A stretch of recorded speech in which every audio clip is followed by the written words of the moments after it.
All right, so we have been talking a lot about messaging and how to really craft how you talk about what you do. And I've gotten a lot of questions about the soul-centered brand formula, which I taught about in one of my videos. If you haven't seen that, I got a link to it somewhere so that you can definitely check that out. It's really going to change your life. It's going to change your messaging. It's going to really just change the clarity that you have in your business. And so you definitely want that.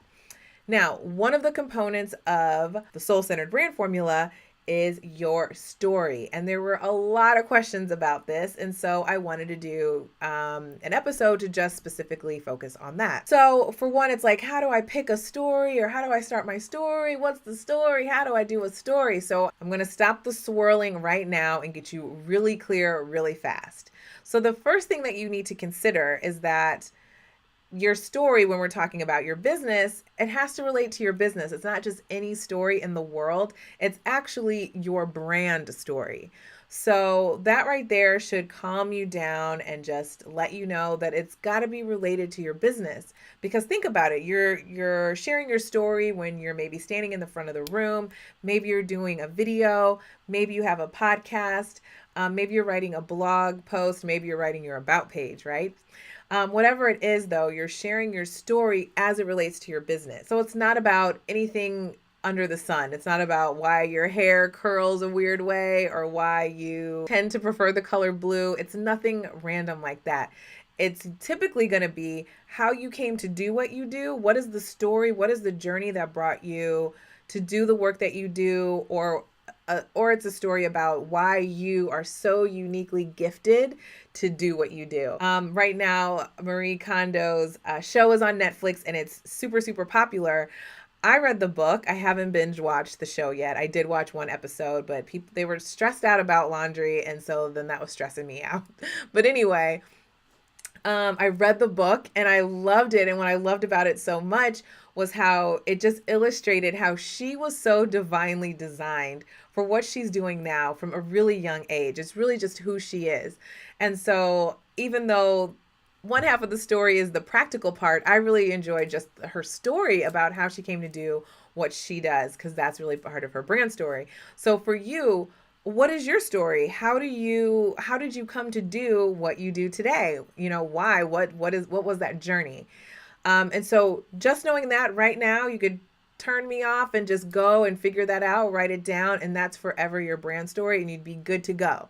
However, I would love to share with you 3 ingredients that you gotta have, or that you would be well served to include for a really stellar brand story. Want to hear them? Here they go. You want your story to highlight or show you as these 3 things: as relatable, as vulnerable, and as credible.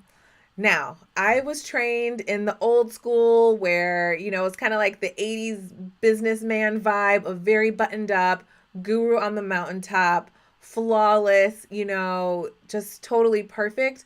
That was the style. That's the way business was done back in the day. Now we got Instagram stories, we got Facebook lives. We want to see the behind the scenes. We want to know you. We got reality TV. We're used to seeing the imperfection of people. And as a result, it actually makes we connect to that more. We connect to the humanness of you. You connect to the humanness of me. And so all of that is how you got to do business now, basically, especially as heart-centered, soul-centered entrepreneurs. We want to be really authentic. And so that's going to help with that authenticity and that authentic connection. So let's talk about relatability.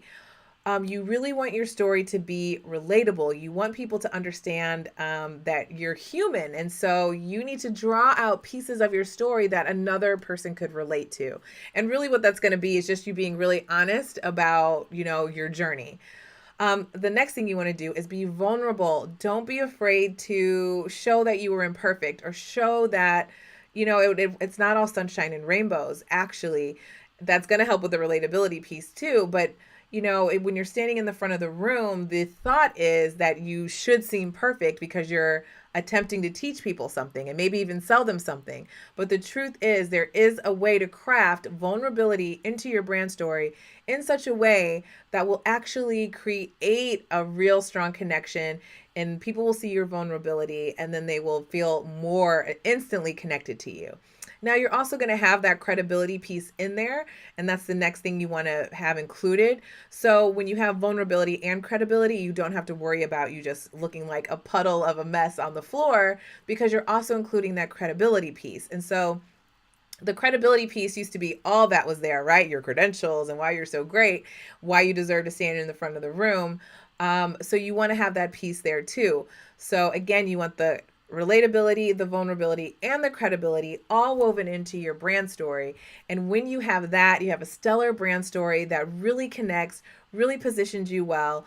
And again, it's the beginning of that soul-centered brand formula that is going to just make your money-making message so stellar. It's going to make your niche pop. It's going to show, it's going to, position you uniquely in the market. And it's really the beginning of just your soul-centered brand really standing out in an authentic and a magical way. So go out there, craft a stellar brand story, and shine on, sister.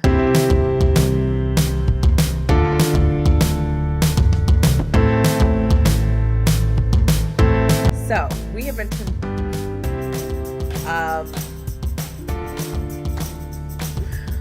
so then that was stressing me out. But anyway,